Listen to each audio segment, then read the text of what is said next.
Di sini saya akan mempresentasikan tugas saya tentang mekanisme pasar. Di sini ada poin-poin penting yang harus kita perhatikan. Yang pertama adalah konsep dan jenis permintaan. Yang kedua adalah faktor yang memengaruhi permintaan. Yang ketiga adalah hukum permintaan. Yang keempat, fungsi dan kurva permintaan. Yang kelima itu pergerakan kurva permintaan. Sebelum itu, perkenalkan, nama saya Anissa Tunimah dari kelas 10 MIPA 2, nomor absen 4. Yang pertama, kita ke konsep permintaan. Permintaan adalah jumlah barang yang diminta oleh konsumen pada tingkatan harga dan waktu tertentu yang dilambangkan dengan D atau demand. Kita ke jenis permintaan. Yang pertama itu adalah permintaan efektif, yang berarti permintaannya disertai dengan daya beli dan terjadinya transaksi. Yang kedua itu adalah permintaan potensial, permintaannya disertai dengan daya beli namun belum terjadi transaksi. Yang terakhir itu adalah permintaan absolut. Jadi permintaan absolut itu permintaan yang tidak disertai dengan daya beli. Kita lanjut ke faktor yang memengaruhi permintaan. Yang pertama itu adalah harga barang itu sendiri. Yang kedua itu harga barang lainnya terkait. Yang ketiga itu tingkat pendapatan. Yang keempat, selera masyarakat. Yang kelima, jumlah penduduk. Yang keenam, prediksi konsumen tentang kondisi pada masa mendatang. Kita lanjut ke hukum permintaan. Hukum permintaan berbunyi, semakin turun tingkat harganya, maka semakin banyak juga jumlah barang yang diminta. Sebaliknya, semakin naik harganya, maka semakin sedikit pula jumlah barang yang diminta.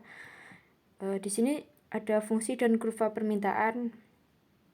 Fungsi dari pembuatan kurva permintaan adalah untuk melihat perbandingan antara harga dengan jumlah kuantitas sebuah produk yang diproduksi. Ini contohnya, ini gambar A.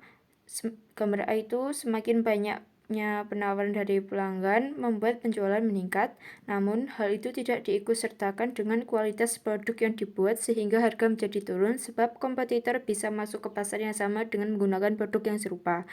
Yang ini gambar B, semakin banyaknya jumlah permintaan dari pelanggan membuat penjualan meningkat, akan tetapi hal ini dibarengi dengan kualitas sehingga harga produk ikut meningkat pula. Keberadaan kompetitor juga tidak mempengaruhi harga karena loyalitas dari pelanggan. Kita ke pergeseran kurva. Gambar ini menunjukkan kurva permintaan yang miring ke bawah adalah kurva permintaan yang menunjukkan bahwa kuantitas yang diminta berkurang karena kenaikan harga dan sebaliknya.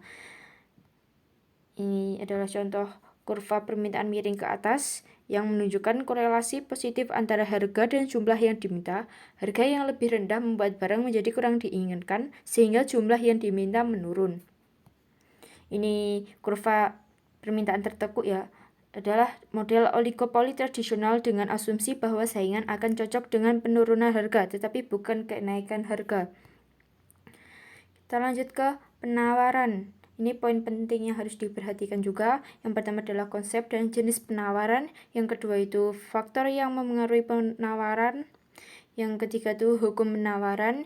Yang keempat itu fungsi dan kurva penawaran. Yang nomor 5 itu pergerakan kurva penawaran. Kita ke yang pertama adalah konsep penawaran. Penawaran dalam ilmu ekonomi adalah banyaknya barang atau jasa yang tersedia dan dapat ditawarkan oleh produsen kepada konsumen pada setiap tingkat harga selama periode waktu tertentu. Kita lanjut ke jenis penawaran. Yang pertama itu adalah penawaran marginal. Penawaran marginal adalah penawaran yang dilakukan oleh penjual yang bisa menjual produknya dengan harga yang sama dengan harga pasar. Yang kedua itu penawaran submarginal. Penawaran submarginal adalah penawaran yang dilakukan oleh penjual yang berani menjual produknya di bawah harga pasar. Yang terakhir itu adalah penawaran supermarginal. Ya, penawaran supermarginal adalah penawaran yang dilakukan oleh penjual yang menjual produknya dengan harga lebih tinggi dari harga pasar. Kita lanjut ke faktor yang memengaruhi penawaran. Yang pertama itu harga barang, yang kedua itu teknologi produksi, yang ketiga itu kebijakan pemerintah, yang keempat itu adalah perkiraan harga di masa depan. Ini adalah hukum penawaran. Bunyinya, semakin tinggi harga, semakin banyak jumlah barang yang bersedia ditawarkan. Sebaliknya, semakin rendah tingkat harga, semakin sedikit jumlah barang yang bersedia ditawarkan. Fungsi dan kurva penawaran. Fungsi dari kurva penawaran adalah untuk membandingkan harga beserta jumlah kuantitas produk yang ditawarkan. Dengan kata lain, jika harga sebuah barang meningkat, hal itu akan selaras dengan penawaran yang diberikan. Penyebabnya ada dua, yaitu peningkatan harga lantaran permintaan dan peningkatan harga karena kenaikan biaya produksi. Kita lanjut ke kurva penawaran. Ini contoh yang gambar A. Gambar A menunjukkan contoh kurva penawaran berdasarkan penyebab yang pertama, yakni peningkatan harga lantaran peningkatan permintaan. Di sana, terlihat apabila satu porsi bakso seharga 12.000 akan terjual banyak 120 porsi. Hal itu akan terus meningkat seperti yang terlihat, yakni apabila harganya menjadi 14.000, maka akan ada 140 mangkok yang terjual hingga seterusnya. Maaf, ini gambarnya kurang jelas ya. Yang gambar B ini adalah memperlihatkan keadaan yang sebaliknya. Harga penawaran bisa saja meningkat apabila biaya produksi ikut menjulang tinggi. Namun di sisi lain, apabila biaya produksi kecil, maka penjualan akan ikut menurun lantaran barang yang diproduksi ikutan berkurang. Kita ke pergeseran kurva. Ini contoh pergeseran kurva ya. Dari kedua contoh tersebut dapat melihat bahwa pergerakan berarti harga yang berubah mengakibatkan jumlah permintaan atau penawaran turut berubah. Ini juga ada contoh yang lain. Pada kedua contoh di atas dapat disimpulkan bahwa harga barang atau jasa tidak mengalami perubahan, tetapi jumlah barang atau jasa yang diminta maupun ditawarkan mengalami perubahan. Kita ke yang terakhir ini, keseimbangan pasar. Keseimbangan pasar atau market equilibrium merupakan kondisi di mana jumlah barang yang diminta sama dengan jumlah barang yang ditawarkan pada tingkat harga tertentu.